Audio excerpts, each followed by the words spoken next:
एक बार जंगल में एक शेर शिकार के लिए निकला। पूरे दिन उसने बहुत कोशिश की, लेकिन एक भी जानवर उसके हाथ नहीं आया। थककर वह पेड़ के नीचे बैठ गया और सोचा, लगता है आज मुझे भूखा ही रहना पड़ेगा। तभी वहां एक छोटी चिड़िया आई।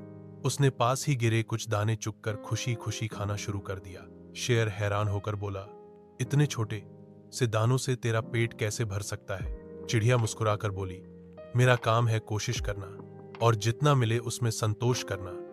अगर मैं सोचती कि बड़े अनाज मिलेंगे तभी खाऊंगी, तो मैं भूख ही मर जाती। शेर को बात समझ आ गई। उसने सोचा, अगर मैं हार मानकर बैठ जाऊं तो भूखा मर जाऊंगा। मुझे कल फिर से कोशिश करनी होगी।